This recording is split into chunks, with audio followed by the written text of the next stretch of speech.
오늘은 삼성전자 또 셀트리온 같은 이제 대형 우량주로 장기 투자를 하셔가지고 경제적 자유를 이루신 윤버핏님 제야의 고수 시간에 모셨습니다. 안녕하세요. 안녕하십니까. 저는 윤버핏입니다. 저는 이제 카이스트 생명과학과를 졸업을 하고 한국 파이자 제약에서 18년 동안 영업 마케팅을 했었고요.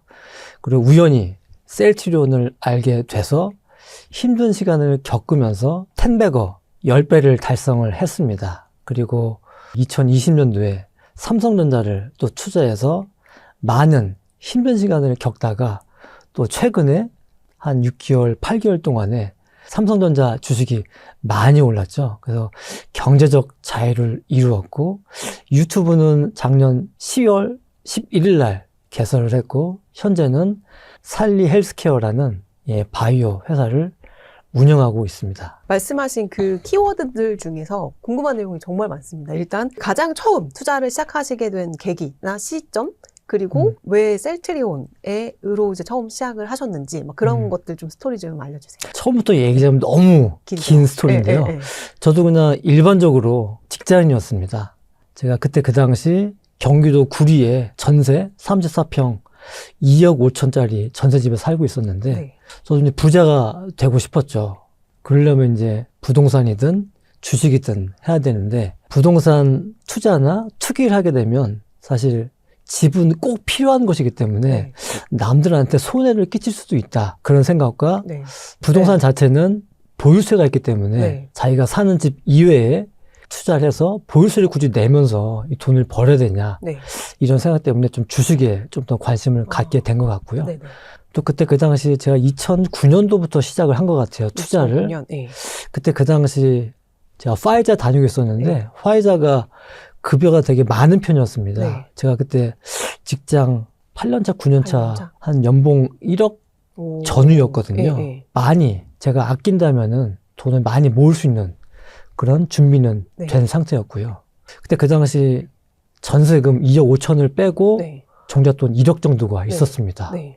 근데 저는 이제 주식 전문가가 아니었기 네. 때문에 그때 그 당시 업종 대표주를 한 10개 정도 샀습니다. 1억으로. 전 업종에. 예, 그죠? 네. 예를 들면 삼성전자 네. 뭐 1,000만 원, 그 셀트리온, 뭐 네이버, 네. 신세계, 뭐 삼성증권, 아. 뭐 현대건설, 뭐 신세계 이런 업종 대표주를 한 10개 정도를 샀었는데 우연히 셀트리온을 계속 공부를 하다 보니까 아, 셀트리온 이 종목 정말 괜찮다. 그리고 이거 하면 될 것 같다. 이런 확신이 어느 정도 들었습니다. 그래서 다른 종목들을 다 정리를 하고 네. 셀트리온에 1억 원을 몰빵을 했습니다. 그때 시기가 언제였던 거예요? 정확히 기억은 나지 네, 않지만 네. 아마 2009년도 정도에 2000. 주식을 시작을 했고 셀트리온에 몰빵한 건 한 2010년도 그 정도 같습니다. 그래서 가격으로는 셀트리온이 그때 3만 원, 4만 원대 네. 그때 아마 투자를 시작했던 것 같습니다. 근데 제가 정확하진 않지만 셀트리온이 2010년대 때 좀 부침이 있었던 걸로 기억을 네. 하는데 예. 그 당시에 좀 이게 주식이 오르고 내림 이런 거는 어떠셨는지. 그때 셀트리온이 코스닥 상장을 하려고 했었는데 뭐 어떤 이유로 인해서 상장을 못했고 네. 그래서 어떤 종목을 우회 상장을 통해서 코스닥에 지금 들어왔고요. 네. 그리고 셀트리온이 뭐 CMO랑 그다음에 바이오시밀러를 그렇죠. 개발한다고 그랬는데 그러니까 주위의 시선은 다 그랬습니다. 네. 파이자도 못하는 이 바이오시밀러라는 의약품을 네. 한국에 코스닥 상장회사 그때 그 당시 뭐 3조 4조 했습니다. 시가총액이 그런 작은 회사가 그런 약물을 개발할 수 있겠느냐 이런 의심의 눈초리가 되게 심했고요. 그래서 이 주식 가격이 하락하는 거에 베팅하는 네. 공매도가 되게 많았었고 뉴스나 미디어에서 셀트리온에 상당히 부정적인 기사가 계속 나오고 있었습니다. 그렇죠. 그래서 이제 제가 이제 큰 금액을 투자할 수 있는 계기도 그렇게 됐는데 만약 셀트리온이 잘 돼서 차근차근 주가가 올랐다면 저는 많이 사지 못했을 겁니다. 왜냐면 저는 3만 원, 4만 원대에 샀는데 잘 돼서 6만 원, 7만 원, 8만 원이 되면은 제가 사기가 좀 그렇잖아요. 그렇죠. 예. 근데 그런 이슈 때문에 계속 비즈니스는 잘 되고 있었지만 오르지를 못했어요. 그래서 추가 자금이 생기는 대로 월급이 들어오는 대로 계속 넣었던 겁니다. 그래서 제 나름대로는 예, 그런 계기 때문에 오히려 저한테 도움이 돼서 많이 모을 수가 있었죠. 와. 예. 근데 주식 격언 중에 시장을 이기려 하지 말아라는 또 얘기가 있잖아요. 근데 아무리 이 셀트리온에 대한 확신이 있었어도 시장이 주가가 계속 뭔가 내려가고 또 공매도 세력 때문에 또 내려가고 이럴 때 뭔가 마인드가 흔들리거나 좀 불안하거나 그런 적은 없으셨어요? 어쨌거나 뭐 보면은 한 종목에 몰빵을 했고 그렇게 큰 종목도 아니었기 때문에 사실 무리한 투자였다고 보고요. 지금 와서 보면 정말 운이 좋았다고 생각을 하고 있습니다. 만약 그게 셀트리온이었길 망정이지 다른 안 좋은 종목이었다면은 상장 폐지도 당할 수 있는 가능성이 있기 때문에 정말 그때 봐서는 큰 무리한 투자였고 정석적인 투자는 아니었다. 운이 참 좋았다. 이걸 제가 우선 말씀드리고 싶고 네네. 우선 잘 되고 있는 도중에도 제가 팔지 않고 텐베거를 실행할 수 있었던 네. 이유는 제가 그 당시 마인드 컨트롤이 중요하지 않습니까? 그렇죠. 그래서 도서관에서 네. 책을 많이 읽었습니다. 뭐 차트나 그런 기술적인 그런 책이 아니라 네. 왜 어떤 종목을 잘 선택을 하고 그리고 왜 장기 투자를 해야 되는지 그런 책을 많이 읽었었는데 그런 좋은 글귀를 볼 때마다 이제 핸드폰으로 사진을 찍어서 네. 집으로 돌아와서 그것들을 하나하나 다 타이핑을 다 해서 주식 명언이라는 제 파일을 만들고 그게 한 50페이지 정도 됐는데 그것들을 한 몇 년간 셀트리온 투자하면서 매도하기 전까지 그 작업을 계속 했었습니다. 그리고 서류 가방에 항상 넣고 다니면서 쉬는 시간 때마다 시간 날 때마다 그 글귀들을 항상 읽으면서 마인드 컨트롤을 했기 때문에 저는 텐베거를 할 수 있었다. 이렇게 자신 있게 말씀드릴 수 있습니다. 그 글귀 어쨌든 그 활자를 계속 보면서 마음을 심신의 이제 위안을 얻으셨다는 말씀이시잖아요. 예, 예. 도움이 됐던 그런 글귀들이 있다면 몇 가지 소개 좀 해주실 수 있을까요? 몇 가지가 있는데요. 제일 중요한 것은 세계 3대 투자자가 있습니다. 네. 워렌 버핏, 네. 조지 소로스, 짐 로저스. 그렇죠. 이 세 명이 있는데요. 네. 제가 어느 분인지 정확히 지금 기억은 안 나지만 성공적인 투자는 세 가지가 필요하다고 그랬습니다. 뭔가요? 지혜와 용기와 기다림이다. 지혜, 종목을 잘 찾아야 됩니다. 용기, 돈을 내서 사야 됩니다. 그렇죠. 이게 정말 힘들죠. 네. 그리고 기다림, 장기 투자를 해야 됩니다. 그 세 가지가 돼야 성공적인 투자를 할 수 있고 또 워렌 버핏은 이런 말을 했습니다. 개미들이 돈을 벌려면 주가 전망 무시, 장기 투자. 이것을 해야만 개인 투자는 성공할 수 있다고 했습니다. 그러면 지금 지혜와 용기, 기다림 셋을 다 하신 거잖아. 해서 지금 보면 그렇게 했죠. 네, 텐베거를 이루셨는데 네. 일단 지혜가 제가 궁금한 게 파이자에 오래 다니셨잖아. 한 18, 거의 20년 가까이 18년 다니셨고 있었습니다. 이 셀트리온이라는 종목을 선택하신 이유, 확신 같은 게 버핏님의 일에서 그런 경험들 예. 이런 게 좀 도움이 됐다고 볼 수 있을까요? 도움이 많이 됐죠. 네, 네. 우선 처음에 제가 이제 10개 종목을 나누어서 1억을 투자했다고 그랬는데 그리고 이제 정리하고 셀트리온을 투자했습니다. 1억을. 그 뒤로 공부하면서 4가지 확신이 들었습니다. 확신이 들면서 나머지 제가 3억을 더 투자해서 4억이 됐었거든요. 그 4억을 투자한 다음에 이제 서정진 셀트리온 회장이 공매도 때문에 사업을 못하겠다. 그래서 다국적 회사에 팔겠다 하면서 4거래일 연속 하한가를 가면서 4억이 2억이 됐었습니다. 처음에 1억을 투자하고 나머지 3억을 투자했을 때 제가 어떤 확신을 갖고 3억을 투자했는데 그 확신 4가지가 있습니다. 한 가지는 그때 그 당시 이건희 회장이 반도체 이후에 이걸 찾아야 된다 해서 바이오 제약을 해야 된다 해서 그때 이제 삼성 바이오로직스가 그때 탄생을 하게 된 거고요. 그 삼성이라는 회사에서 찜한 게 바이오 제약이다. 두 번째는 당시 홍콩 상하이은행 HSBC에서 그때 셀트리온이 3만 원, 4만 원대일 때 HSBC 홍콩 본사에서 7만 6천 원 목표가를 냈습니다.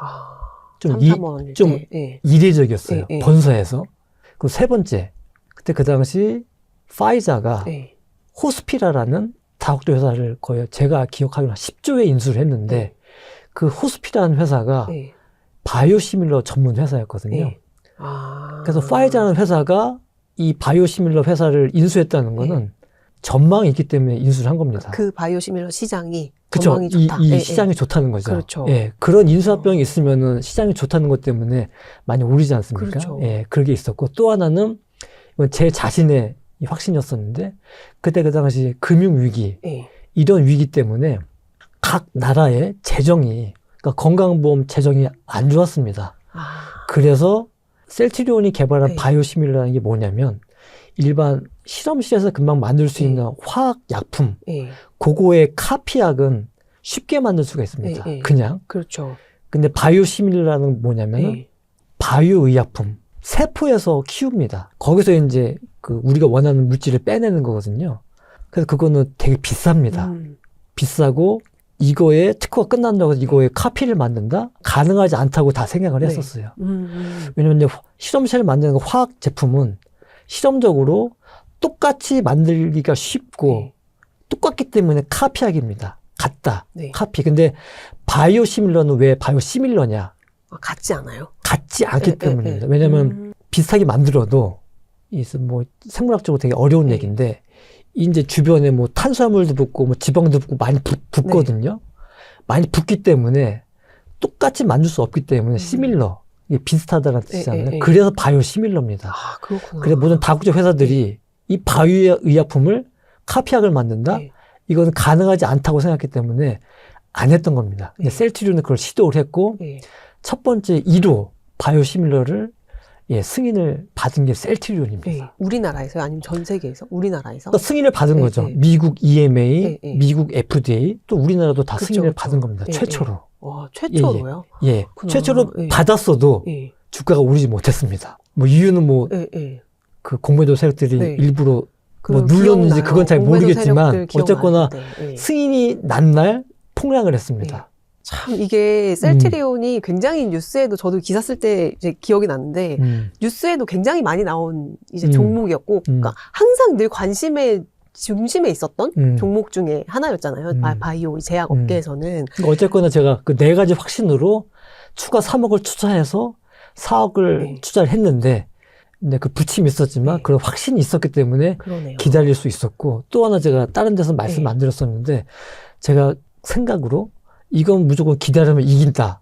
이 확신을 가졌는데 네. 많이 힘들 때 제가 팔 수도 있다. 아니면 조그만 이익을 실현을 하고 팔 수도 있다. 이런 생각 때문에 제가 한 가지 특단의 조치를 내렸습니다. 어떤 거요? 가족에게 증여를 하자. 그때 제가 네, 네. 셀트리온 만주가 있었습니다. 네. 그때 3만 원, 4만 원대니까 네. 이제 4억이죠. 만주를 증여를 했습니다. 누구 와이프분에게요? 아니면 예. 배우자 와이프랑 증여를? 예. 아이들에게? 예, 아이들한테 네, 네. 증여를 했습니다. 그래서 억지로라도 팔 수 없게 팔 수 없게끔 제가 예.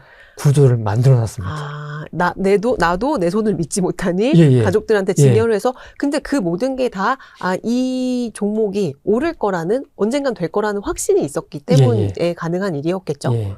확신이 있었고 예. 힘들 때마다 그런 제가 정리해 놓았던 그 주식 명언들 보면서 예. 아 이건 정말 된다. 예. 정말 그래서 텐베거를 얼마 만에 이루신 거예요, 그러면? 제가 2009년도쯤에 예. 투자를 해서 정확히 기억은 안 나지만 예. 2016년도, 7년도, 8년도 그 경에 이제 셀트리온이 코스닥에서 코스피 이전 상장했거든요. 이전 상장하기 전날 바로 전량. 팔까 말까 고민을 많이 하다가 그때 그 당시에 그래도 셀트리온이 많이 올랐는데 내재적인 가치보다는 이 코스피로 이전 상장한다는 그런 기대감으로 많이 오른 것 같다. 그래서 우선 한 번은 팔아야겠다 싶어서 전량 매도했습니다. 그 전까지는 한 번도 매도를 한 적이 없으시다가 네. 그때 정말 뭐 아니면 도네요. 전량 매도하거나 전량 매도했습니다. 아예 안 팔거나. 와, 진짜 대단한 그 마인드 컨트롤이신 것 같아요. 그 사이에도 계속 이 종목은 주가는 부침이 있었을 때 보니까 7년 만이에요. 7년 만. 7년입니다. 2009년도에 매수를 하셔가지고 2016년도에 전량을 매도를 하셨어요. 근데 사실은 바이오에 대해서 여쭤보고 싶은 게 굉장히 많은데 그건 이제 이따 뒤에 여쭤보고 그러고 나서 쭉 스토리를 따라가 볼게요. 2016년도에 전량을 매도를 해서 이제 그 다음에 또 삼성전자에 또 들어가십니다. 그 어떤 생각의 의식의 흐름도 조금 궁금하거든요. 그러니까 원래는 이쪽 업계, 바이오 쪽 업계에 계셨고 여기가 이제 전문이라고 생각이 드는데 이거를 또 이제 삼성전자로 가신 또 이유가 있으셨을 거 아니에요. 그 얘기도 좀 해주세요. 셀트리온을 매도한 시기가 이제 코스피 상장 이전 상장하기 바로 전날인데 그게 몇 년도인지 제가 지금 정확히 기억이 안 나고 근 뭐 7에서 8년? 예. 그 돈을 이제 계속 가지고 있다가 사실 이 구독자분들도 다 마찬가지일 거라 생각합니다. 주식 투자하는 사람들은 항상 불안합니다. 현금을 가지고 있어도 불안합니다. 왜냐하면 현금을 가지고 있는데 나의 관심 종목이 지금 당장 오를 것 같다는 그런 불안감 때문에 현금을 가지고 있어도 불안합니다. 그리고 그 현금을 투자해서 사는 순간 또 불안합니다. 떨어질까 봐. 네. 그리고 저 같은 경우도 뭐 사고 판 게 되게 많지만 항상 산 날은 거의 항상 떨어졌습니다. 그러니까 말씀드린 것처럼 현금을 가지고 있어도 불안하고 뭘 사도 불안하고. 사도 떨어졌기 때문에 항상 네. 불안하고 항상 네. 불안한 건데 어쨌거나 저는 셀트리온을 이제 10배 실현하고 네. 가지고 있었는데 은행에 두고 있자니 되게 불안했습니다. 오. 그때 그 당시 2020년도 코로나 그 때 말에 아닌가요? 그죠 네. 코로나 때죠. 네. 그때 LG 에너지 솔루션이 상장을 했습니다. 네. 그때 역대 최대로 맞아요. 기억나요. 그때 뭐 시가총액 100조까지 네, 갔었는데 거기에 제가 이제 돈을 집어넣었거든요. 네. 그게 아마 공모가가 아마 30만 원이었고 네네. 그게 시가가 60만 원까지 갔다가 그때 네. 시가에 팔았어야 되는 네, 건데 네. 더 오를 것 같아서 당일날 팔긴 팔았는데 네, 네. 아무튼 한 45만 원에 판 것 같아요. 아, 네네. 어쨌거나 주당 한 15만 원 네. 이익을 얻었는데 그때 넣은 금액이 컸기 때문에 네. 아마 몇 천을 번 것 와. 같아요. 그 다음에 고민을 많이 했죠. 네, 네. 이걸 은행에 계속 두고 있을 것이냐. 근데 부동산은 아까 말씀드린 것처럼 네. 투기는 하기 싫고 그냥 아. 남한테 피해는 주기 싫었습니다. 그때도 부동산 안 하셨던 거예요? 그때는 네, 그때 집 한 채만 그냥 그렇죠. 갖고 있었고 네, 네. 예, 부동산은 예, 남한테 피해를 네. 주기 싫었고 그 보유세를 내기 싫었습니다. 그 주식은 하긴 해야겠는데 공부도 많이 했습니다. 근데 어떤 종목을 살지가 결정을 못 하겠는 거예요. 그냥 여러 책이나 또 제 명언들을 읽어본 네. 다음에 제가 기억에 남는 그 명언이 제일 중요한 명언이기도 한데 그런 얘기가 있습니다. 주식으로 흥한 자 주식으로 망한다. 제가 말씀드렸지만 제가 셀트리온 네. 10버거 한 것도 네. 운이 좋다고 생각하는데 네. 어쨌거나 운이 좋아서 10버거를 했습니다. 운이 좋은 것 뿐이지 제 실력은 100% 아니다. 근데 제가 욕심을 부렸다가는 많은 사람들처럼 힘들게 번 것을 다 잃을 수 있다는 그런 불안감. 아. 주식으로 흥한 자 주식으로 망한다. 그래서 확실한 종목을 네. 해야겠다. 주식을 다시 한다면 네. 찾아보니 하이닉스가 저렇게 많이 올랐지만 네. 하이닉스 사실 전신 현대전자지 않습니까? 그렇죠. 제가 듣기로는 옛날 100원까지 갔다고 하더라고요. 그게 뭐 감자도 하고 해가지고 네, 네. 100원까지 간 게 지금 뭐 네. 100만 원이 넘은 건데 네. 어쨌거나 우리나라 주식 중에서 뭐 금융위기나 이런 것 때문에 같이 다 내려갔겠죠. 네. 하지만 그 종목 자체로 문제가 없었고 네. 그리고 역사적으로 꾸준히 오르고 배당금도 계속 올랐던 네. 주식은 삼성전자밖에 없다라는 결론에 이르게 됐습니다. 그러니까 가장 안전적인 주식이다. 이렇게 예. 판단하신 거네요. 예, 예. 네, 네. 예. 그래서 삼성전자에 그럼 전액을 또 전액을 네. 하진 않고 네. 제가 그때 그 당시 카이스트 마미손이라는 네. 유튜버가 계셨는데 네. 그분 걸 계속 그 영상을 많이 보고 있었는데 삼성전자 출신이거든요. 그분이 카이스트 박사 출신이기도 하고 삼성전자에서 재직했던 분이기도 하고 그래서 그런 인사이트를 좀 갖고 계셨던 분인데 그분이 이제 영상을 하나 올렸는데 그분의 어떤 지인이 은퇴 자금이 있는데 좀 안전한 주식에 투자하고 싶다. 추천을 해달라. 이런 영상이 있었는데 그분이 이제 말씀하셨어요. 본인이 추천하기에 우리나라에서 가장 안전한 주식 삼성전자 우선주 그리고 지구에서 가장 안전한 주식 S&P 500 ETF. 워렌 버핏이 그런 얘기했거든요. 네. 네. 자기 와이프한테 그렇죠. 유언을 남겼죠. 유언을 네. 남긴 게 S&P 500 ETF를 투자해라. 그쵸. 이런 얘기 했지 않습니까? 90%는 S&P 500에 맞습니다. 나머지 10%는 미국 단기국채에 넣어라. 국채 예, 맞습니다. 그 저도 그 얘기를 듣고 두 개 나누어서 투자를 했는데 네. 그때 그 당시에는 제가 미국 시장을 좀 믿을 수 없었고 왜냐면 이제 여러 뉴스를 다 제가 보고 해야 되는데 우리나라 뉴스만으로도 정말 머리가 그렇죠. 터지겠는데 네, 네. 미국 미국까지. 뉴스까지 내가 이게 신경 쓸 수 있겠느냐 그런 생각으로 투자를 했는데 그때 이제 거의 50억을 투자했죠. 근데 99.9%를 네. 삼성전자에 투자하고 아. 그리고 S&P 500은 금액으는 큽니다. 네. 2천만 원인데 네. 비율로 보면 한 0.1% 같아요. 네. 그걸 투자를 했습니다. 네. 2020년 말쯤에 네. 2020년이랑 21년 초에 네. 나누어서 샀어요. 그다음 막 삼성전자 살 때 막 10,000주씩 샀어요. 만주 이렇게. 네. 나눠서 분할 매수를 네, 분할 하셨다는 매수했죠. 거죠. 근데 사실 이 시기가 네. 구만전자 뭐 이럴 때 아니었나요? 그때 이제 전 삼성전자 우선주를 샀는데 네. 어쨌거나 분할 매수를 했는데 네. 삼성전자 우선주만 샀습니다. 네. 그때 평단가가 한 66,000원이었습니다. 아. 예. 근데 이게 삼성전자 우선주가 아마 8만 원까지 갔었고 네. 삼성전자 우선주는 아마 97,000원까지 갔었습니다. 그 삼성전자 본주가 예. 97,000원까지 예. 갔었고. 그러니까 제가 그 전에 네. 샀었고 네, 네. 오를 때 이제 기분이 좋았죠. 그렇죠. 근데 그때부터 네. 그때 이제 삼성전자 10만 전자 갈 때 그때였었는데 이제 그때부터 이제 흐르기 시작해서 네. 예, 5년 6년 동안 이제 물려 있었죠, 사실 소위. 그 시기를 어떻게 견디셨어요? 사실 셀트리온도 물론 뭐 그런 뭐 하한가 뭐 며칠 연속 이건 단순히 이벤트였고 삼성전 저도 그때 기억이 나는 게 저희 가족분들 중에서도 그때 이제 많이 그 동학개미 운동 해가지고 예, 맞습니다. 2020년도에 주식 투자하시는 분들 굉장히 많았잖아요. 그때 다들 이제 너 8층, 너 9층 막 이렇게 해가지고 구만전자 그리고 나서 한 3, 4년을 계속 흘렀어요. 예, 흘러내렸습니다. 네, 근데 어쨌든 투자금이 굉장히 큰 거였잖아요. 예. 그때의 마인드 컨트롤, 그 몇 년간에 어떻게 견디셨어요? 한 주도 안 파신 그때 거잖아요. 제가 거의 50억을 삼성전자에 투자했으니까 마이너스 33%까지 갔습니다. 그럼 이제 삼성전자만 거의 한 17, 16억? 예, 거의 네. 20억 마이너스까지 네. 갔었는데 아, 입이 바싹바싹 마르네요. 이때는 계좌를 보면 안 됩니다. 네. 예. 그러니까 오를 때는 네. 계좌를 보면 기분이 좋아지는데 네, 네. 내릴 때는 계좌를 보면 안 됩니다. 삼성전자는 제 본인의 생각으로 투자했기 네. 때문에 뭐 어쩔 수 없는 거고 네.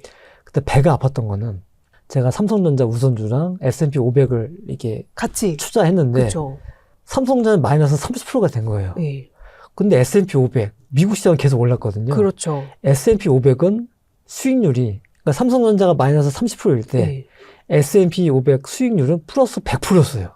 너무 배가 아팠습니다. 0.1%밖에 안 들어갔는데. 내가 왜 그때 아, 삼성전자 대신에 비율을 바꿔서 투자했으면은 S&P 500으로 100억을 벌었을 텐데 그렇죠. 이 생각에 너무 정말 배가 아프고 화가 났습니다. 네. 제 선택에 비해서. 근데 그때도 결국에는 아무 행동은 취하지 않으신 거잖아요. 예. 그쵸? 그냥 기다리신 거잖아요. 이 마지막 세 번째 조건, 기다림. 사실 뭐 기분은 좋지 않았지만 그때 그 당시 삼성전자가 마이너스 33%가 갔고 네. S&P 500이 플러스 100%가 됐는데 네. 그렇다고 제가 팔아서 S&P 팔아서 살 수는 없는 거잖아요. 왜요? 그렇게 할 수도 있는 거 아닌가요? 그럴 수는 없는 거였어. 아니, 약간 범인이 아니신 것 같아요. 네? 저 같으면 아니면 팔아서 샀을 이제 것 같은데. 마이너스를 팔고 네. 이 100% 이미 오른 거를 산다는 거는 쉽지 않은 일입니다. 근데 이게 만약에 네. 팔고 갔는데 네. 그때 삼성전자가 오르고 이게 떨어지면은 더 멘탈 붕괴가 되는 네. 거거든요. 그래서 그 선택은 정말 쉽지 않은 겁니다. 그러면 이때 이 지금 투자금이 지금까지 쭉 이어져 온 거잖아요. 그렇죠. 그럼 현재 상황이 궁금합니다. 현재 상황. 이 네. 삼성과 S&P 500이 수익률 상황. 이 수익률. 완전 역전됐을 거 아니에요. S&P 500은 네. 지금 삼성전자나 코스피가 많이 오를 때 네. 미국은 거의 그대로였잖아요. 그렇죠. 근데 요즘 조금 올랐잖아요. 맞아요. 그래서 S&P 500은 한 120% 정도, 삼성전자는 거의 200% 역전이 된 겁니다. 정말 이거 정말 누가 예상할 수 있었겠습니까? 200%요? 예. 3배가 된 거네요. 예. 그러면 투자하셨을 때보다. 예. 삼성전자가 작년 말인가요? 네. 그러니까 작년 중에 아마 작년인지 재작년 모르겠지만 49,950원까지 갔습니다. 아, 2024년이에요. 예. 예, 예. 49,950원까지 갔는데 네네. 그게 22만 원 됐지 않습니까? 몇 배 오른 5배 오른 겁니다. 그나마 삼성전자 우선주는 예, 예. 좀 덜 오른 거죠. 근데 오늘 보니까 최근에 요 며칠 새에 이제 삼성전자 본주보다 우선주가 많이 오르긴 하는데 네. 어쨌거나 S&P 500이랑 수익률이 예. 역전이 됐습니다. 와. 같이 샀는데 5년 동안 네. 삼성전자 마이너스 33%, S&P 500은 100%가 됐는데 이게 역전이 돼서 삼성전자는 200%가 됐고 S&P 500은 120%가 이 역전이 된 겁니다. 수익률이. 정말 이게 대단하시네요. 대단한 경험을 전 한 거라고 생각하고 정말 있습니다. 같은 시기에 딱 그렇게 두 가지만 산 사람도 별로 없을 것 같은데, 와, 정말 굉장한 지금 수익률의 그 흐름을 보고 계시는데, 근데 삼성전자 본주도 갖고 계시고 우선주도 갖고 계신 거예요? 아니면 우선주에만 투자하신 거예요? 그때는 우선주만 제가 갖고 있었고 예, 예, 예. 정확히 기억은 안 나지만 네. 3억 정도가 네. 여유 자금이 또 생겼었어요. 네. 생겨서 이걸 어떤 걸 할까 하다가 네. 고민하다가 몇 번 또 투자 실패를 했습니다. 셀트리온 제약을 한번 샀었어요. 제약을 사서 3억에 사서 5억에 한번 팔았습니다. 네. 그래서 2억이 이제 플러스가 났었죠. 근데 그 종목을 다시 떨어졌을 때 네. 셀트리온 제약을 다시 샀어요. 네. 그때 이제 셀트리온이랑 제약이랑 합병 얘기가 나올 때 그때 한참 네네. 올랐었거든요. 네. 근데 그러니까 올랐을 때 한번 팔았다가 팔고.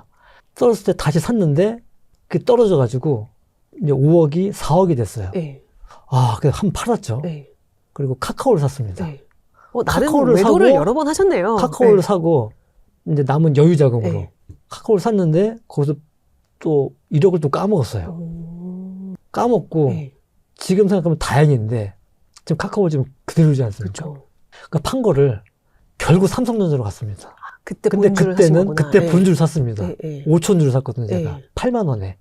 8만 원에 딱 정확히 8만 네, 원에 5천주 4억을 네. 샀습니다. 아. 네, 샀는데 그게 또 마이너스 한 20%까지 간 것 네. 같고. 네. 근데 그게 8만 원에 산 게 22만 원까지 한 거죠. 그거는 거의 2배가 더 올랐으니까 한 250% 정도 와. 된 것 같아요. 네. 이게 늘 성공만 하신 것도 아니었네요. 그러니까 뭔가 계속 이 어떤 경험과 과정을 통해서 결국에는 삼성전자에 정착해야겠구나. 이런 생각을 하신 거잖아요. 그러니까 그건 거죠. 이 지혜, 용기, 기다림 제가 말씀드렸지 않습니까? 그리고 장기 투자, 기다림인데 네. 장기 투자를 하기 위해서는 뭐가 중요할 것 같습니까? 예. 장기 투자요? 예. 무조건 기다릴 수 있겠습니까? 아니죠. 예. 뭐가 뭔가 중요할까요? 장기 투자를 하기 위해서는 어쨌든 그 기업에 대한 확신이 제일 중요할 것 같은데 저는. 우선 여유 자금. 네, 그렇죠. 여유 자금이 아니고 빚내서 투자를 했다. 그럼 이런 전쟁에서 그렇죠. 정말 3월 달에 폭등과 폭락의 연속이지 않습니까? 빚내서 투자하면 할 수 있겠습니까? 그렇죠. 절대 불가능한 일입니다. 그러니까 종목에 확신이 있고 여유 자금이어야만 장기 투자가 가능한 겁니다. 그렇죠. 근데 제가 카카오랑 셀트리온 제약은 단기로 들어간 것입니다. 그렇기 때문에 뭐 벌기도 했지만 손해를 잃고 빠져나온 거죠. 결국에는 단기로 4848은 크게 벌지는 못한다라는 그쵸. 거를 아신 거네요. 예, 그리고 떨어지니까 불안하니까 네. 팔 수밖에 없는 겁니다. 그렇죠. 장기 투자를 할 수 없는 거죠. 예. 예. 그러면 3월에 사실 코스피가 이틀 동안 거의 20%가 빠졌을 맞습니다. 때가 있었어요. 전쟁일 때. 그때 코스피가 20% 빠졌다는 건 사실 삼성전자 하이닉스가 그만큼 빠졌다는 맞습니다. 건데 그러면은 이 투자금도 거의 억 단위로 움직였을 거 제가 아니에요. 자료도 있는데 예. 하루에 마이너스 8억 3천까지 내가 갔습니다. 하루에. 그때는 예. 어떻게 하셨어요? 하루에 8억 3천 멘붕이었죠. 네. 제가 집이 대전인데 네. 일반적인 대전의 30평대 아파트가 일반적인 하루 만에 뭐 4억 5억이거든요. 두 채가 날아간 거네요. 두 채가 네. 날아간 거죠. 근데 팔지 않았기 때문에 이제 네. 뭐 확정적인 그런 와. 손해는 아니지만 네. 그만큼 큰 돈이지 아니, 않습니까? 입이 바싹바싹 말라요, 지금 대표님. 예. 제가. 와, 그러면 그때도 그냥 아무것도 하지 않고 그냥 계좌를 안 보신 거네요. 그때. 제가 아까 말씀드린 네. 것처럼 마이너스일 때는 보지 않습니다. 그러니까. 대신에 제가 이거를 저는 이렇게 모으는 걸 되게 좋아하거든요. 자료를 남기기 위해서 들어가서 네. 예, 캡처는 자료만 하나- 남기고 네. 캡처만 하고 네. 예, 빨리 빠져나왔죠. 진짜 대단한. 아니, 근데 생각보다 투자하신 기간이 다른 분들 이제 오시는 그런 분들보다 그렇게 길지도 않아요. 2009년부터면. 근데 엄청난 경험들을 그 사이에 하신 거네요. 제가 2009년도 투자할 때는 완전 초보였고요. 네. 하지만 셀트리온을 겪으면서 거의 7, 8년 이상 겪으면서 셀트리온 한 종목만 했었는데 네. 셀트리온과 관련된 수많은 뉴스 그리고 그 뉴스에 따른 주가에 오르고 내린 네. 거 이거를 8년 동안 겪었지 않습니까? 그때 정말 많은 걸 배운 것 같아요. 예. 그럼 주로 이제 종목 분석하시거나 그러니까 주가 전망하실 때 어떤 것들을 좀 위주로 보세요? 저는 예. 그러니까 전문가의 그 영상은 보지는 않습니다. 오. 그냥 네. 전문가 그 투자 분석가의 그 리포트는 봅니다. 예, 예. 이러이러해서 목표가를 얼마 제시한다. 아, 원인과 결과가 나온 그 예. 활자는 보지만 예, 그거 영상은 보고 예. 그리고 그 종목에 대한 수많은 뉴스들 보고 예. 그리고 주가에 오르고 내리는 거 항상 보고 예. 그리고 중요한 거 정치 경제와 관련된 이런 뉴스들 아. 그런 것들을 다 종합해서 네. 제 자신만의 판단을 내리는 거죠. 그러니까 뉴스와 리포트를 보고, 그러니까 객관적인 팩트들을 보고 이제 직접 본인만의 판단을 내리시는 맞습니다. 거라고 보면 되겠네요. 예. 그러니까 이럴 때 좀 혼돈을 줄 수 있는 것들은 뭐라고 생각하세요? 혼돈이요? 예, 예. 그러니까 나의 아. 어떤 생각에 뭐 누군가 얘기를 하거나 뭐 어떤 것들이 약간 좀 방해가 된다는 것들 그런 그러니까 요소도 예기치 있을까요? 않은 사건들, 예, 예. 이런 이란 전쟁, 네. 이거는 제 예상이 없던 전혀 새로운 예, 것들이잖아요. 그렇죠. 근데 이것들은 뭐 전쟁은 뭐 일어나면 끝나기 마련이지만 네네. 사실 언제 끝날지 모르는 거고 또 트럼프의 예측 불가능한 그런 네. SNS 올리는 거. 그렇죠. 근데 그런 것도 이런 게 계속 정말- 팔로우는 하고 계시는 거잖아요. 그렇죠. 예, 예. 예. 근데 이런 게 뭐 폭등과 폭락을 연속했지만 언젠가는 뭐 제자리 찾아갈 거라는 그런 믿음, 그리고 금융 위기나 이런 것들을 통해서 제가 깨달은 것들은 이 종목에 대한 이 펀더멘탈은 문제가 없는 경우에는 이런 사건을 겪은 다음에 제자리에 왔을 경우에는 주가는 그 전보다 더 올라 있다 항상. 그 확신이 있었습니다. 근데 사실은 이제 오랫동안 이렇게 삼성전자 같은 경우는 뭐 국민주라고도 하지만 2020년에 이제 들어가신 분들은 제 주변에도 한 3, 4년, 뭐 5년 넘게 계속 물려 있다가 이번에 원금이 됐을 때 바로 팔아버리신 분들도 굉장히 많으시거든요. 그러니까 그런 인간의 본능상 이게 나를 속썩이던 종목은 그냥 원금만 되면 팔고 싶어 하는 그런 심리가 생길 법도 한데. 셀트리온 때도 마찬가지인데요. 네, 네. 제가 이제 셀트리온 샀을 때, 그러니까 올랐을 때 자랑을 한 게 아니라 오르기 전에 뭐 이러이러해서 나는 셀트리온 투자했다 이런 얘기를 몇몇 지인한테 얘기했어요. 직장 동료한테. 근데 그때는 이제 아무 얘기 없다가 셀트리온이 오르다 보니까 소문이 난 거예요. 네. 그래서 여기저기서 전화가 왔어요. 뭐 축하한다. 뭐 윤버핏이 그때 당시 네. 서울 아파트 값이 오르기 전이니까 네. 아파트 한 채 값을 벌었대더라. 이런 소문이 나고 또 전화 와서 야 빨리 팔아. 그쵸. 그거 들고 있는 거 아니야. 네, 네. 언제 내려갈지 몰라. 빨리 팔아. 네. 이런 얘기 많이 했었는데 저는 고생을 워낙 많이 했고 제 확신이 있었기 때문에 내가 그렇게 고생했는데 내 2배 먹고 팔아? 나 절대 그렇게 못해. 버텼죠. 네. 버티다 보니까 더 오기가 생겼고 네. 비즈니스가 되는 거 보니까 더 잘 될 것 같아. 네. 굳이 팔 이유가 없었습니다. 하지만 코스피 이전 상장하기 전에는 기대감 때문에 많이 올랐기 때문에 그때 매도를 한 네. 거죠. 이미 예. 선반영이 예. 됐고 난 이미 10배를 먹었으니 예. 그리고 여기서는 털고 털 나는 게 때가 맞다. 예.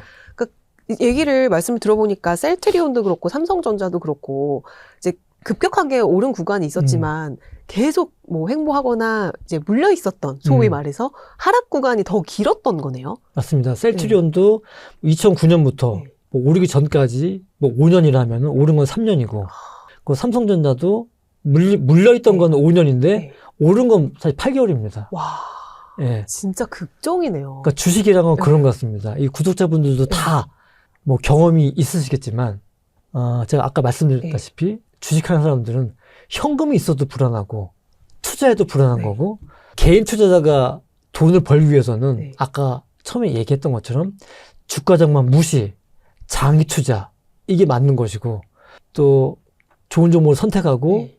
용기를 내서 매수하고 기다리는 거. 근데 언제 이 주가가 오를 것이냐. 사실 이건 아무도 모르는 거거든요. 그렇죠. 주식이라는 것은 돈 많은 애들이 사야 오르는 겁니다. 근데 저뿐만 아니라 네. 개인 투자자가 그걸 올릴 수는 없는 겁니다.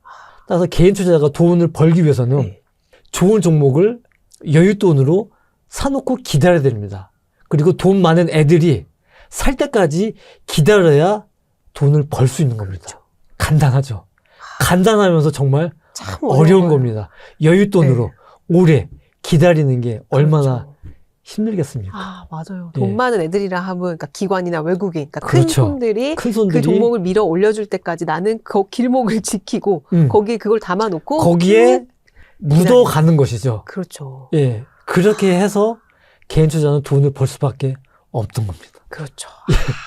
이게 맞아요. 정확하지 않습니까? 정확한데 참 그게 가장 어려운 것 같아요. 그렇죠. 네. 그걸 못하기 때문에 손해를 많이 보시는 거라고 생각합니다. 그렇죠. 예. 늘 손해를 보셨을 때도 보면은 이제 단기간으로 사고 팔고 했을 때 좀 그때는 손절을 손해를 하셨고. 봤다. 예. 예. 근데 이제 장기 투자로 오래 확신을 가지고 이제 누군 큰 손들이 들어올 때까지 기다렸을 때는 항상 큰 이익을 봤다. 그러니까 우리가 늘 강조하는 장기 투자의 철학이 이런 건데 참 이거를 실제로 실현하신 분을 제 눈앞에서 뵙다니 정말 영광입니다. 제가 옛날에 네. 에피소드 하나 있는데 네. 재밌는 에피소드입니다. 네네.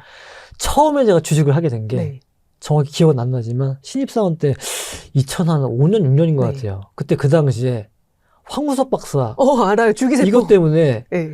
그 관련된 막 그런 난리가 것들이 났죠. 막 상한가가 막 있었거든요. 맞아요, 막 맞아요. 연속 상한가가고. 그때 제 친구가 어떤 종목이 좋은 종목이 있다. 이거 어떤 세력이 올릴 거다. 이런 종목으로 제가 그 친구 얘기를 듣고 네. 적금 만기는 게 있었는데 네. 그때 적금 만기가 2천만 원이었어요. 네. 그걸 샀어. 그냥 그 얘기만 듣고. 네, 샀는데 그 다음날 상한가를 간 거야.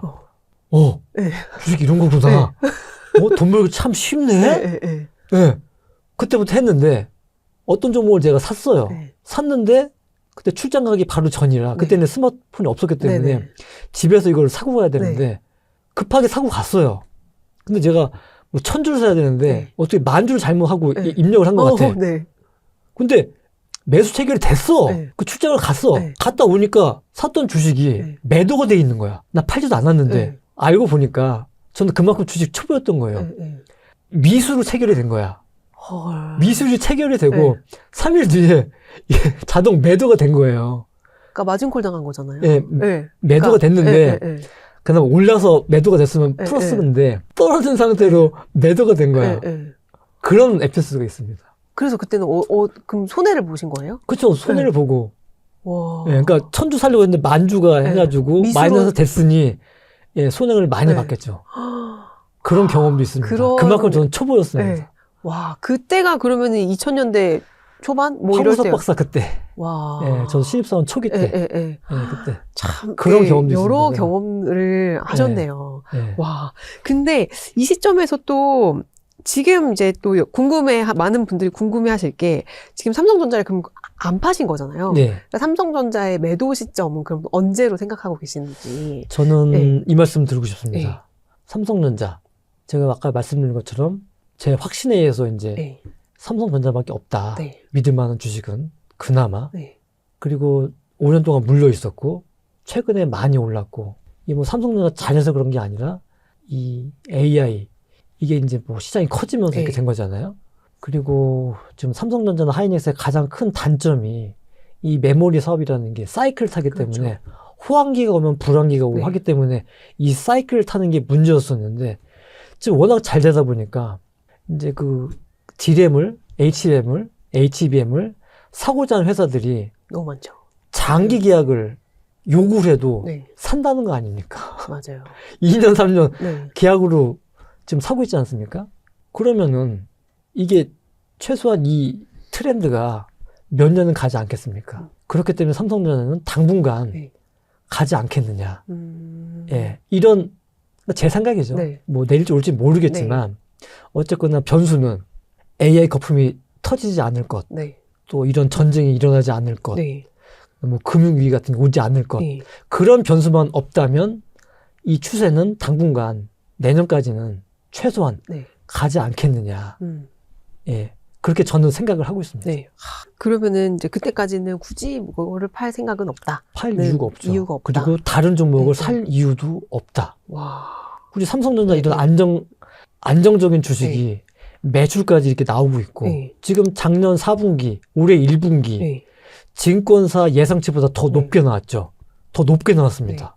예. 그렇죠. 예, 계속 4분기 추정치가 때 올라가고 있잖아요. 뭐 10몇 네. 주였었는데 실제로는 20조가 나왔고 이번 1분기 때도 네. 뭐 40몇 조까지 맞아요. 예상했는데 57조가 나왔습니다. 네. 예, 그리고 심지어 내년 영업이익이 엔비디아를 넘어서 네. 세계 1등할 가능성까지 있다. 네. 이런 이제 리포트까지 나왔고. 네. 근데 삼성전자 시총은 심지어 TSMC보다 훨씬 적다. 네. 그리고 이재명 정부 들어서 이 뭐죠? 그 코스피가 활성화, 네. 예, 이런 것 자본시장 활성화 때문에 정책을 내놓고 예, 그런 것 때문에 예, 코스피도 더 오를 것이고 이런 걸 다 종합해서 볼 때 굳이 다른 리스크를 감내하면서 삼성전자나 하이닉스가 아닌 다른 종목을 네. 매수할 이유가 있느냐. 예. 그렇죠. 맞습니다. 그러면 차트 분석 같은 것도 거의 안 하시는 저는 그런 거예요? 걸 전혀 하지 않습니다. 차트라는 것은 저는 잘 모르기도 네. 하지만 결과론적인 얘기입니다. 예. 그렇죠. 아무 의미가 없는 네. 겁니다. 그건. 와, 그러면은 정말 뭔가 투자에 진짜 구루를 만난 느낌이 드는데, 코스닥 시장에 대해서 또 바이오 시장에 대해서도 조금 그래도 전문가시니까 예, 여쭤보고 싶은데요.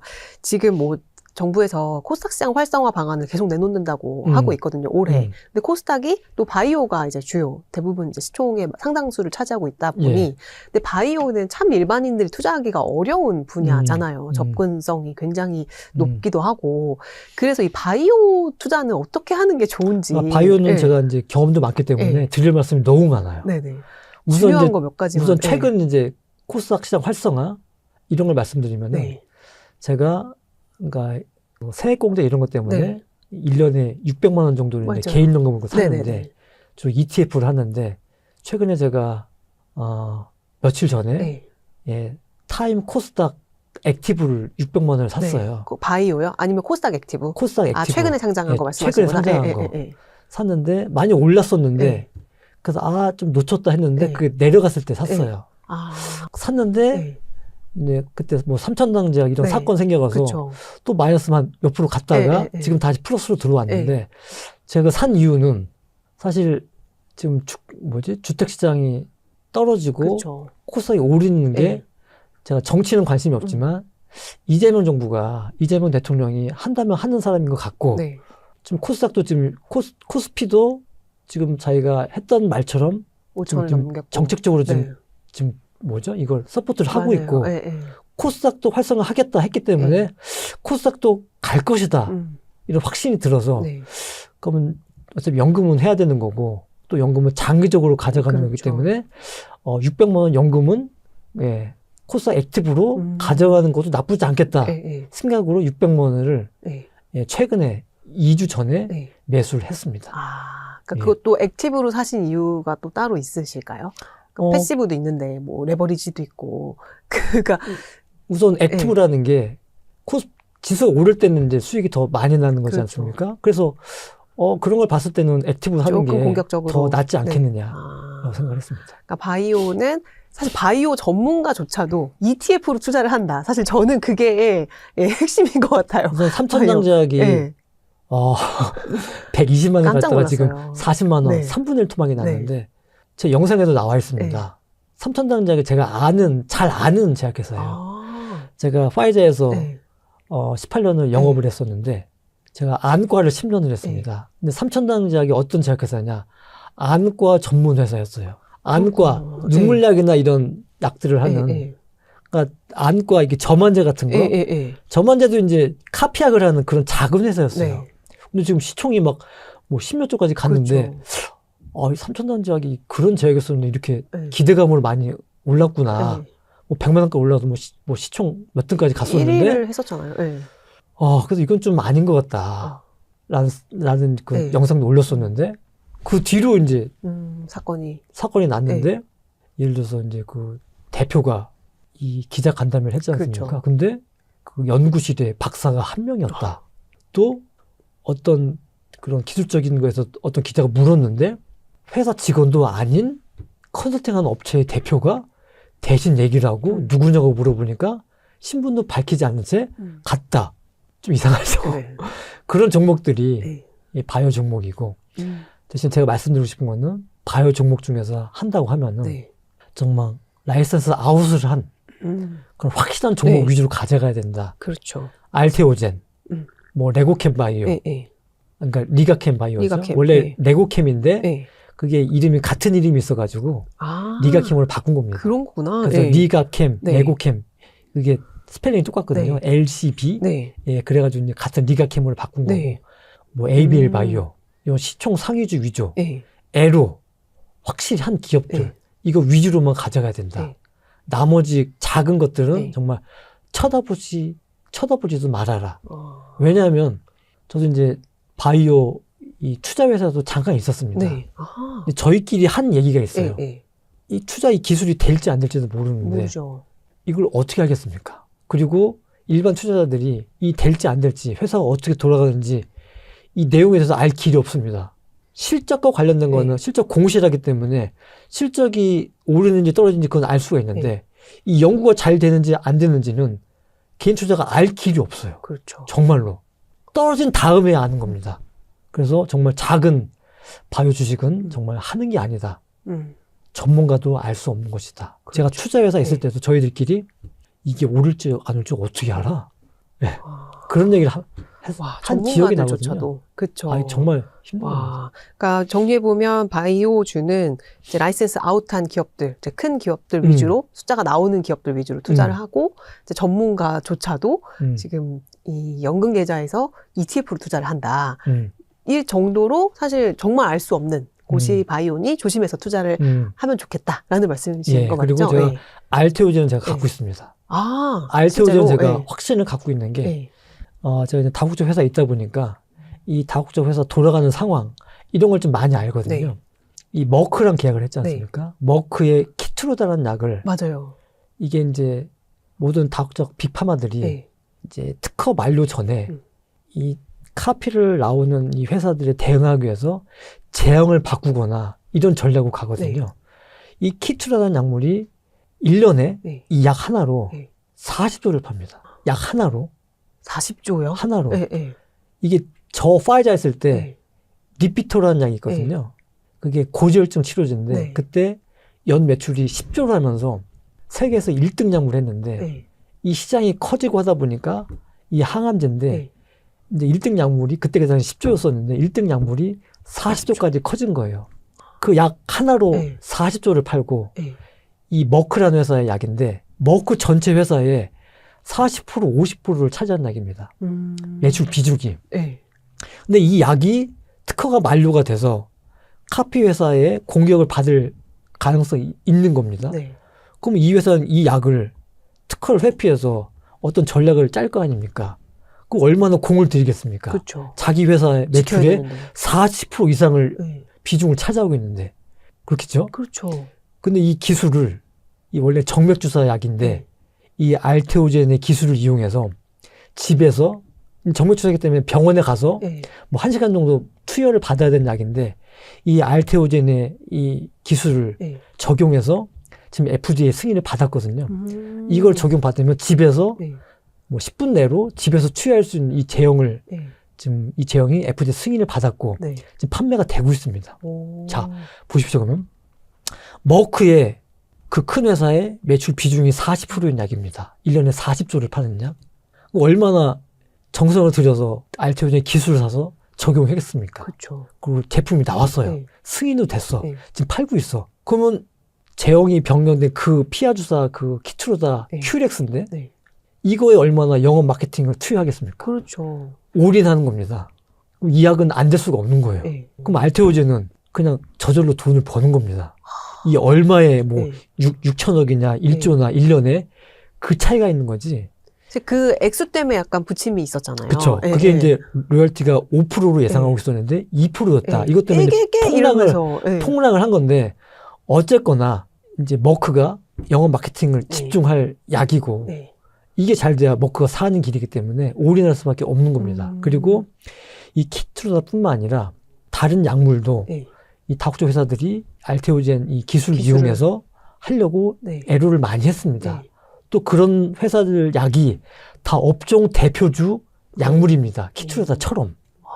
그러니까 알테오젠은 셀트리온 이런 경험, 그 바이오 경험을 봤을 때 알테오젠은 셀트리온처럼 기다리면 오를 가능성이 뭐 100% 오른다 이 말씀 제가 못 드리지만 상당히 높다. 오를 가능성이 충분히 크다. 알테오젠은 언제부터 투자하신 거예요? 작년 한 12월, 1월경에 산 것 같습니다. 그것도 이제 꾸준히 가져갈 생각으로 사신 거겠네요. 그것도 제가 38만 원대, 9만 원대 샀는데 53만 원까지 갔다가 또 지금 이제 지금 거의 이제 본전이에요.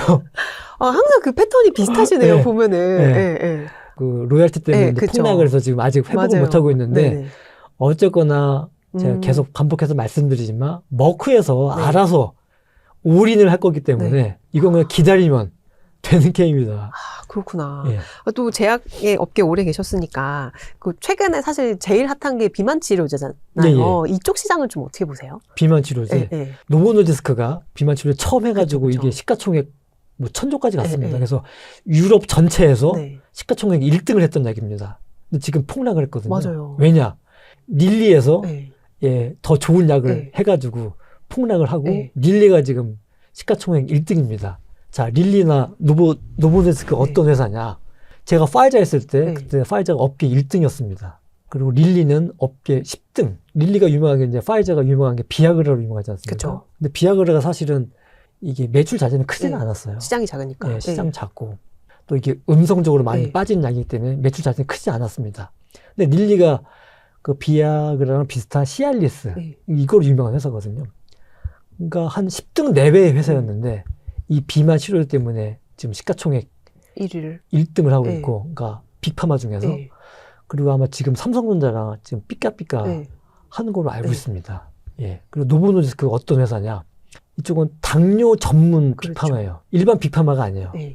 당뇨에만 특화된 작은 회사였어요. 당뇨에 이제 비만이랑 좀 네. 연결돼 있다 보니까 그쵸. 그거를 이제 해가지고 이제 이게 원래 당뇨병 치료제로 그죠? 예, 개발된 맞습니다. 약이잖아요. 그래서 네. 이제 유럽 1등까지 갔다가 지금은 이제 많이 내려간 상황인데 비만 치료제가 이제 주사제에서 지금 먹는 약으로 좀 넘어가지 않습니까? 맞아요. 예, 그거랑 편승해서 지금 삼성전자 대학이 먹는 비만약 카피약을 하겠다고 해가지고 지금 주가가 급등한 건데 무슨 비만약 시장 자체가 일반 건강기능식 이런 걸 떠나서 시장 자체가 옛날에 이제 항암제가 매출 상위였었는데 지금 항암제를 넘어서서 비만 치료제가 지금 상위권에 더 위치해 있거든요. 아, 그래요? 예, 항암제를 맞습니다. 넘어섰구나. 항암제를 넘어섰습니다. 네. 그러니까 시장 그래서 자체는 커지고 시장 자체는 있는데. 이미 커졌고 네. 항암제를 지금 눌러서 네. 항암제를 넘어섰습니다. 네. 넘어섰고 이게 이 먹는 약으로 되면은 이제 가격도 다운이 되기 때문에 시장은 더 커질 것이다. 시장은 커지는데 사실 거기에 누가 승자가 될지는 이제 지금은 알 수 없는 건가요? 지금 뭐 함유약품도 뭐 개발한다고 그래요, 그러고 맞아요. 셀트리온도 네. 개발한다고 그러고 그건 이제 국내 회사 얘기고 그렇죠. 신약이라는 건 네, 상당히 어렵습니다. 어려워요. 그리고 주가는 더 어려워요. 그래서 사실 노보노디스크도 이렇게 빠질 줄은 몰랐는데 또 이렇게 빠지더라고요. 그래서 자, 신약이 얼마나 힘드냐 이거 제가 간단히 말씀드리면은 우리나라 신약 개발의 사관학교가 LG 생명과학입니다. 뭐 레고캠바이오, 리가캠바이오, 뭐 ABL바이오 이런 대표님들 다 LG 생명과학 출신이고요. LG 생명과학이 왜 신약 사관학교냐? LG 생명과학에서 우리나라에서 최초로 FDA 승인받은 약을 LG 생명과학에서 개발했습니다. 오, 그게 뭐예요? 팩티브라는 항생제입니다. 그거를 최초로 개발해서 FDA 승인을 받았습니다. 하지만 그 약은 실패했습니다. 왜요? 왜냐? 항생제라는 건 너무나 많습니다. 전 세계적으로. 그렇죠. 근데 약을 잘 팔려면은 전 세계에서 많이 팔아야 매출이 오르는데 항생제가 너무나 많아요. 특별한 이점도 없어. 그런데 다국적 회사가 자기네가 갖고 있는 항생제도 많은데 굳이 듣보잡 LG생명학에서 개발한 항생제를 팔겠습니까? 안 팔죠. 개발은 했고 승인은 받았지만 매출은 개발비보다 더 적게 나왔습니다. 그리고 다운 신약은 거의 없다고 보시면 됩니다. 우리나라에서. 신약은 정말 어렵습니다. 제가 바이로메드, 옛날에 헬릭스미스, 그러니까 바이로메드. 들어봤어요, 바이로메드. 그게 아까 그 리가켄 바이오처럼 이름이 똑같아서 그래서 헬릭스미스로 바꿨는데 제가 또 실패 케이스를 하나 제가 말씀드릴게요. 제가 그걸 7억을 투자했었습니다. 7억 투자하고 한번 이익을 실현을 하고 다시 샀는데 그게 결국은 상장 폐지는 아니지만 수익률이 마이너스 95%까지 갔습니다. 그럼 10분의 1 토막이 더 넘게 났다는 얘기거든요. 그러니까 7억이 뭐 마이너스 5천이 됐다는 얘기인데 그 회사가 유전자 치료제를 한다고 그래가지고 많이 올랐습니다. 그리고 뭐 발표하기 전에 자기 아들한테 주식도 증여하고 해가지고 기대감 한껏 높였었는데 어이없는 일이 발생합니다. 그러니까 자기네 약이랑 이 비교군 약이랑 이게 해야 되는데 이거를 혼용해서 임상을 했다는 거예요. 그것 때문에 난리 나가지고 폭락을 해서 결국에는 뭐 10분의 1 토막이 넘게 났었는데 결국 제가 그거를 마이너스 95%에 예, 손절을. 그냥 팔았습니다. 그만큼 진짜 바이오 전문가도 어려운 게 바이오 투자군요. 그 헬릭 스미스가 지금도 이제 거래가 되는데 네.